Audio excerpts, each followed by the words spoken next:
जय हिंद साथियों, we are Sonam जी की स्टडी में आपका तहे दिल से स्वागत करती हूँ। आज की इस वीडियो में हम लोग बात करने जा रहे हैं कर्ण का जन्म कैसे हुआ उसके बारे में विचित्र कथा। तो आइए जानते हैं कर्ण का जन्म कैसे हुआ। धृतराष्ट्र, पांडु और विदुर के लालन पालन का भार भीष्म के ऊपर था। तीनों पुत्र बड़े होने पर विद्या अध्ययन के लिए भेजे गए। धृतराष्ट्र बल विद्या में, पांडु धनुर्विद्या में तथा विदुर धर्म और नीति में निपुण हुए। युवा होने पर धृतराष्ट्र अंधे होने के कारण राज्य के उत्तराधिकारी न बन सके।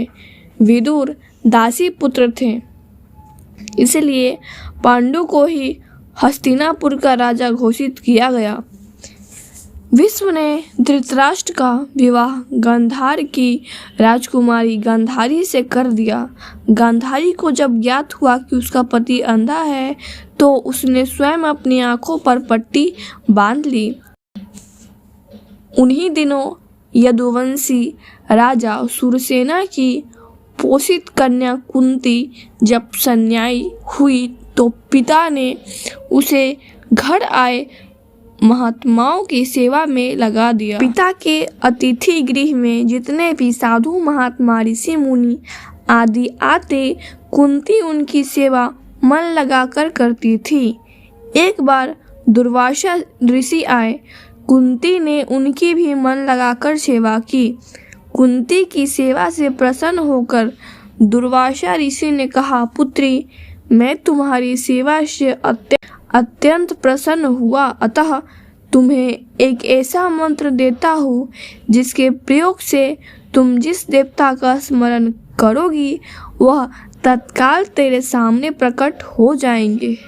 इस प्रकार दुर्वासा ऋषि कुंती को मंत्र प्रदान करके चले गए। एक दिन कुंती ने उस मंत्र की सत्यता की जांच करने के लिए एकांत स्थान पर बैठकर उस मंत्र का जाप कर सूर्यदेव का स्मरण किया। उसी क्षण सूर्यदेव वहां प्रकट होकर बोले, देवी, मुझे बताओ कि तुम मुझसे किस वस्तु की अभिलाषा करती हो।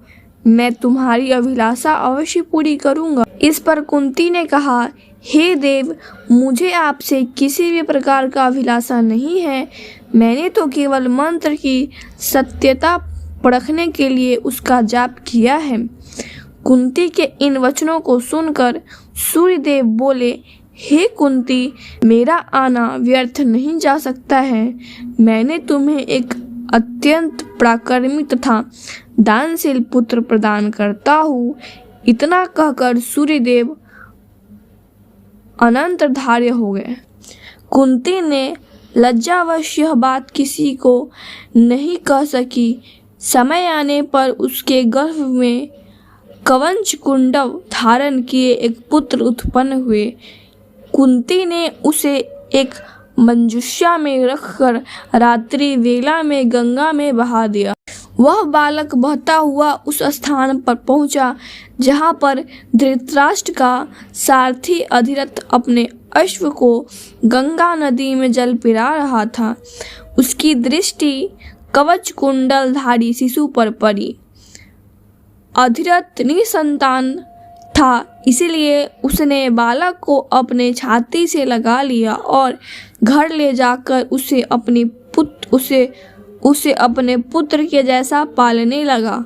उस बालक के कान अति सुंदर थे, इसलिए उसका नाम कर्ण रखा गया।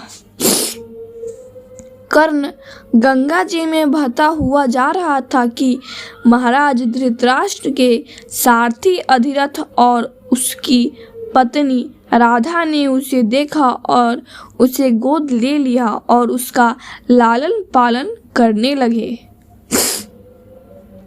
कुमार अवस्था से ही कर्ण की रुचि अपने पिता अधिरथ के सामने रथ चलाने की बजाय युद्ध कला में अधिक थी। कर्ण और उसके पिता अधिरथ आचार्य द्रोण से मिले, जो उस समय युद्ध कला में सर्वश्रेष्ठ आचार्यों में से एक थे। द्रोणाचार्य उस समय कुरु राजकुमारों को शिक्षा दिया करते थे। उन्होंने कर्ण को शिक्षा देने से मना कर दिया क्योंकि कर्ण एक सारथी पुत्र था और द्रोण केवल क्षत्रियों को ही शिक्षा दिया करते थे। द्रोणाचार्य की असम्मति के उपरांत कर्ण ने परशुराम से संपर्क किया जो कि केवल ब्राह्मणों को ही शिक्षा दिया करते थे। कर्ण ने स्वयं को ब्राह्मण बताकर परशुराम से शिक्षा का आग्रह किया। परशुराम ने कर्ण का आग्रह स्वीकार किया और कर्ण को अपने समान ही युद्ध कला और धनुर्विद्या में निषाद किया।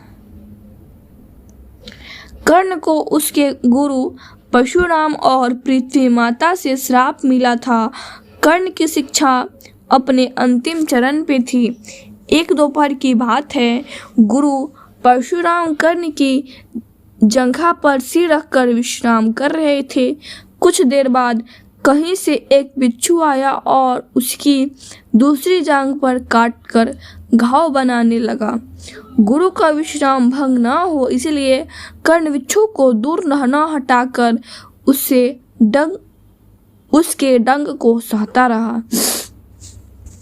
कुछ देर में गुरुजी की निद्रा टूटी और उन्होंने देखा कि कर्ण की जांघ से बहुत रक्त बह रहा है। उन्होंने कहा कि केवल किसी क्षत्रिय में ही इतनी सहनशीलता हो सकती है कि वह बिच्छू डंक को सह सके, न ही किसी ब्राह्मण में। और परशुरामती जी ने उसे मिथ्या भाषा के कारण श्राप दिया कि जब भी कर्ण को उनकी दी हुई शिक्षा की सर्वाधिक आवश्यकता होगी उस दिन वह उसके काम नहीं आएगी।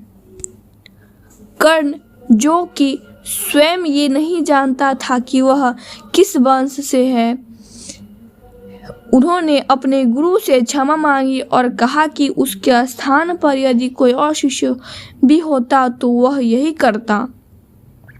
यद्यपि कर्ण को क्रोधवश श्राप देने पर उन्हें ग्लानि हुई, पर वे अपना श्राप वापस नहीं ले सकते थे। तब उन्होंने कर्ण को अपना विजय नामक धनुष प्रदान किया और उसे ये आशीर्वाद दिया कि उसे वह वस्तु मिलेगी जिसे वह सर्वाधिक चाहता है। अमित प्रसिद्धि कुछ लोक कथाओं में माना जाता है कि बिच्छू के रूप में स्वयं इंद्र थे जो उसकी वास्तविक क्षत्रिय पहचान को उजागर करना चाहते थे। परशुराम जी के आश्रम से जाने के पश्चात कर्ण कुछ समय तक भटकता रहा। इस दौरान वह शब्दवेदी विद्या सीख रहा था। अभ्यास के दौरान उसने एक गाय के बछड़े को कोई वन्य पशु समझ लिया और उस पर शब्दवेदी बाण चला दिया और बछड़ा मारा गया। जब उस गाय को स्वामी ब्रह्मा ने कर्ण को श्राप दिया कि जिस प्रकार उसने एक असहाय पशु को मारा है वैसे ही एक दिन वह भी मारा जाएगा। तो फ्रेंड्स, सो आई होप कि आपको वीडियो पसंद आया। वीडियो पसंद आया तो वीडियो को लाइक करें, वीडियो पर कमेंट करें। तब तक के लिए bye bye, tata and see you, take care all.